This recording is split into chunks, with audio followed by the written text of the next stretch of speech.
Светофарът е зелен, продължаваме напред. Да бе, щом е зелено, май всичко е наред. За моя стихопред епитет не е приет. Ставам истински поет от зеления мед. Аз съм винаги заед с един специалитет. И ти се сещаш за какво става дума. От 1 до 5, пуша 5 за късмет. Въпреки това главата ми не е от гума. Както и да е, купона започва сега. Веднага 11 вечерта. Аз съм хазарта, непобедима карта. Знам по-добра батерия от варта. Джойнт.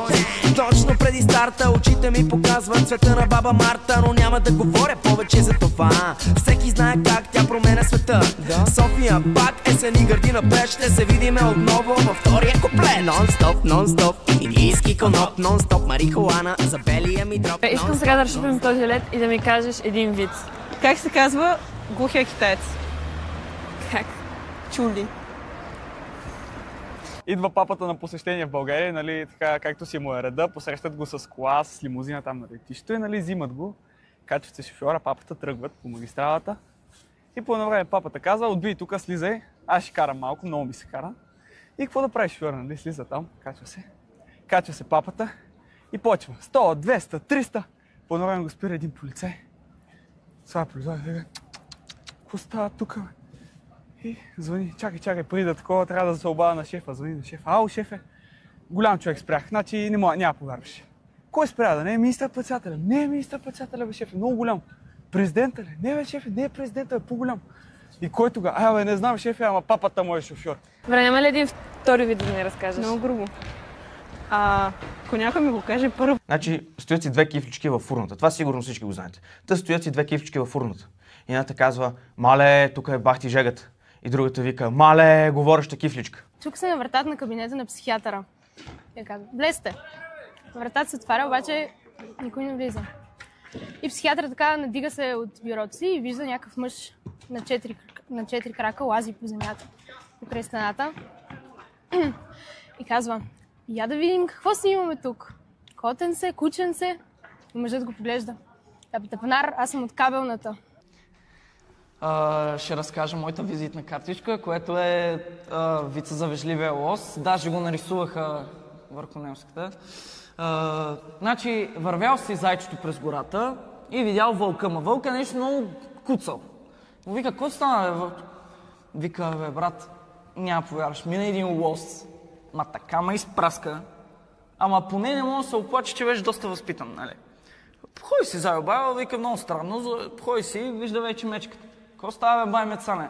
Абе, няма наистина, това беше бас странната случка, мина един лос, мина тежко, обаче поне с обноски, нали? И така, зайо, байо си ходил през гората и 5, 10, 20 животни му казали за този вижлив лос, който, нали, че ги изпраскал ги, ма поне, нали, с някакви маниери. Вече зайо, байо супер много се изплашил, влял си в колибата и завил са и за всеки случай с една коркова тапа отзад. Обаче в тихата нощ чул добър вечер, зайо, байо. Пекли се две кекчета във фурната и едното казва на другото, мале, тук колко е топло, а другото казва, говореща кекче. Две цици се скарали и едната казала на другата, между нас е свършено. Ти самата възприемаш ли се като забавна? Да, честно казано, може би затова исках да се кандидатирам, ако така може да се каже. Не се възприемам за забавен. Това достатъчно дълго ли? Аз никога не съм имал цел да бъда забавен. Може би в 90% от случките не знам, че съм казал нещо забавно и после хората се смеят и аз трябва да се смея с тях, защото и не. Не.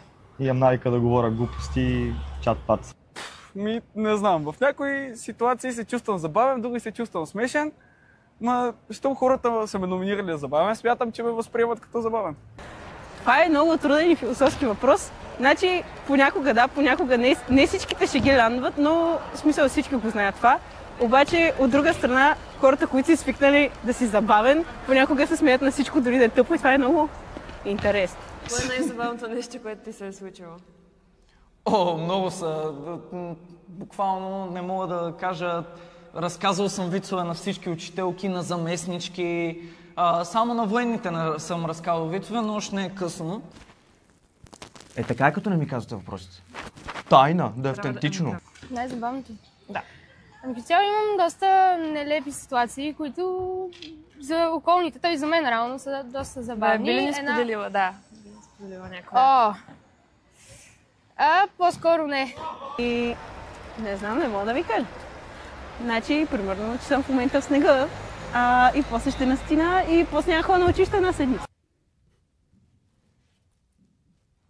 Мисля, че просто най-забавната ми случка, може би като разказах този вид за вежливия лоса първия път, просто в част по български език, пред господин Велчев, великан. И наистина стана един фурор. И оттам почна моята кариера като професионален забавен. Не мога да отговоря на това въпрос. Не мога да си представя най-забавното нещо. Не знам, всеки ден е забавен, защото всеки ден е различен и не очаквам. Деш ли шеги? И вицове, защото този вид май го открадна. Да, видях го в невероятния свят на Гъмбъл. Тоест това ти е мейн сорса. Да, това ми е вдъхновението за шеги. Ами, аз в принцип не разказвам много вицове, не съм този тип забавен и ако ще разкажа, вид ще откраднат, но по цяло нещата, които казвам и смятам аз за забавни, са си оригинални. Винаги. Но трябва да има оригиналност, поне малко. Не, по принцип гледам да се подигравам на хората, което е най-забавно. Избягвам, защото гадно. Шегите, това е якото, че не всички са ги чували, може да я кажеш на някаква група хора, след което те ще разпространят и така след известно време ти ще чуеш от някого, въпреки че вече си е казал самия ти. Да. Пикасо е казал, добрият артист заимства, а великият краде. Така че разбираш, че крада, обаче според мен аз винаги слагам нещо мое в всеки откраден виц. Да, буквално току-що откраднах от Гого шегата, която той открадна от друг, но както и да е. А предната шега откраднах от брат ми, той е на 12. Мога да си представите колко съм забавна. Любовният ти живот радва ли се на успех заради чувството ти за хумор? Ви сега, любовен живот, това е много разтегливо понятие, чувство за хумор също, но айде да кажем, че да. Не. Ами, много добър въпрос като за начало. Не бих казала. Може ли да запази мълчание? Ти запази мълчание на повечето въпроси, така че където да говориш на този. Сад ли не, благодаря. Който желая, моля. Да. Не. Това е много трудно, защото все още не знам, не мога да категоризирам дали успех или не, защото все още грайнда продължава и никога не спира, нали знаете?